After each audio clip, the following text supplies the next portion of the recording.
narito at dumating na isang dakilang propeta. Sugo ang Diyos sa bayan niya.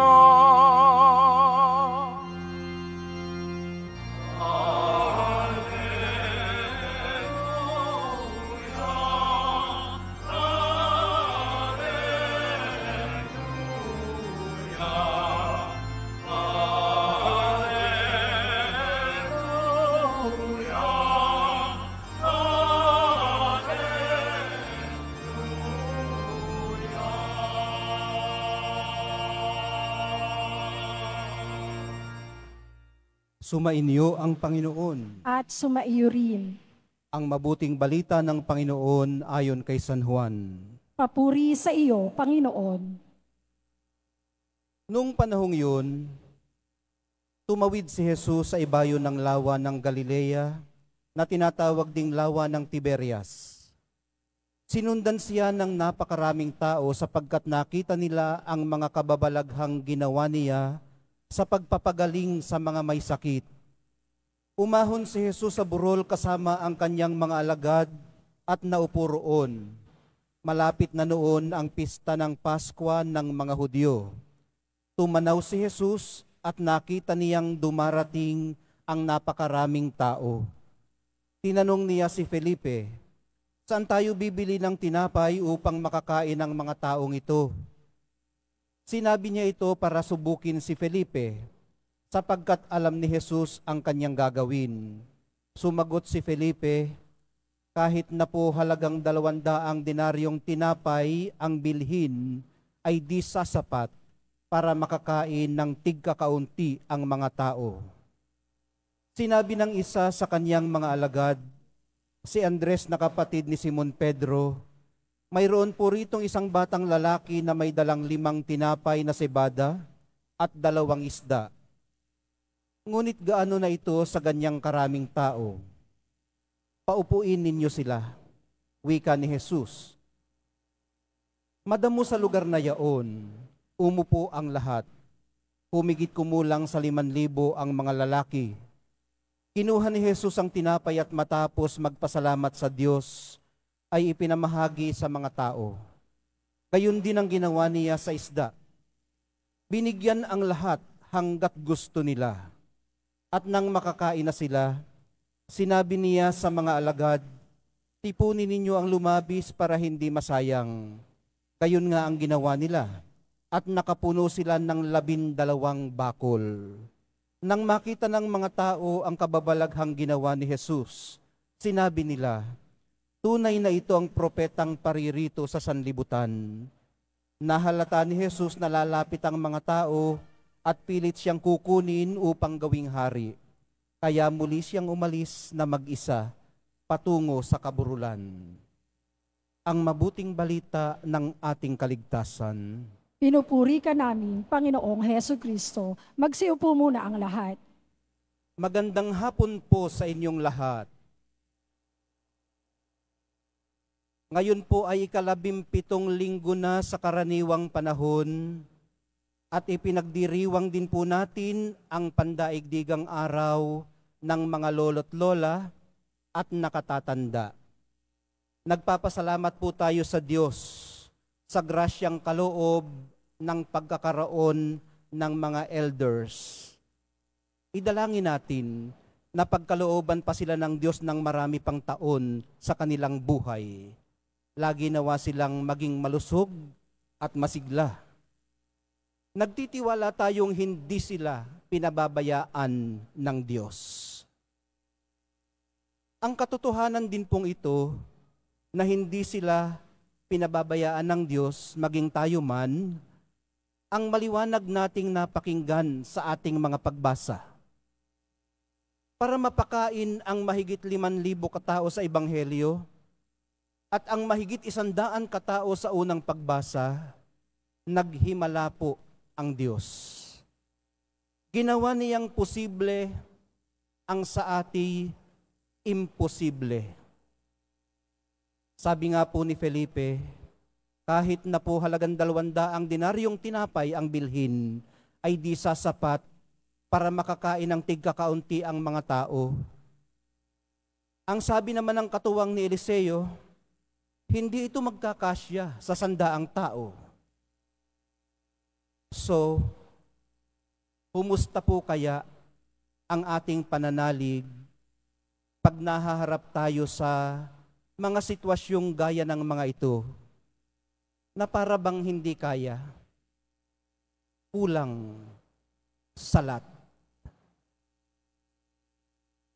Nako'y sanay na ho kami, Father, lagi namang tapos, lagi namang hindi kasya,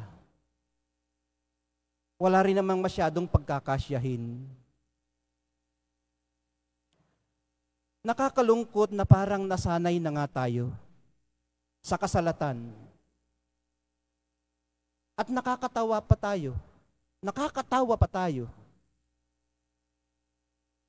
Nakakapagdiwang pa sa kabila ng miserableng kalagayan. Lubog na nga sa baha, ay di lumangoy sa baha at magsabuyan, maglaro, magtawanan, i-enjoy na lang ang baha. Para namang mas mahapdi kasi ang maghangad ng wala. Di po ba? Pero para din po namang may mahalagang mensahe rin sa atin ang hapding iyon na dulot ng paghahangad ng wala. Kaysa hindi na lang maghangad ng anupaman. Magtutulak po kasi iyon sa ating humiling sa Diyos ng himalang maaaring hindi na natin natanggap, maaaring hindi agad ibigay, maaaring ibibigay din naman pero hindi pa ngayon. Ang mahalaga ay mayroon tayong kapakumbabaang humingi ng himala. Kasi maaari din namang matanggap natin, di po ba? Dahil ayon nga sa ating mga pagbasa, wala pong imposible sa Diyos.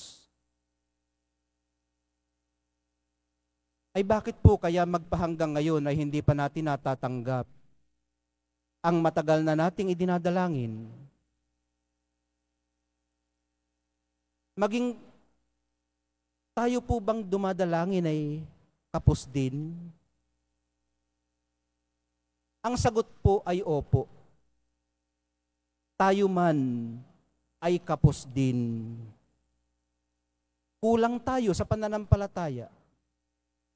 Hindi lubos ang ating pagtitiwalang maaari nga tayong paghimalaan ng Diyos na walang hanggan. Tandaan po nating sinunod ng mga katuwang ni Eliseo ang iniutos sa kanila. Ihain ang mga iyon at ihaing muli. Sina Andres naman at Felipe ay sinunod ang utos na paupuin ang mga tao sa damuhan para sa pagpapakain. Ginawa po nila ang kanilang parte, hindi man buo ang tiwala.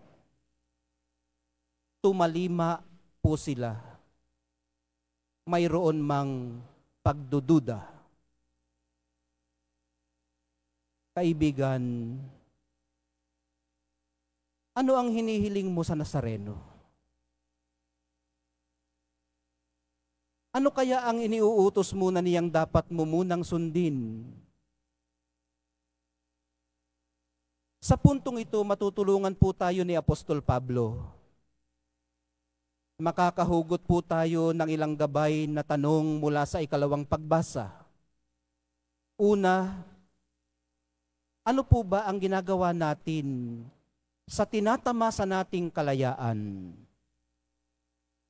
Paano natin ginugugol ang maraming second chances na ipinagkakaloob sa atin ng Diyos?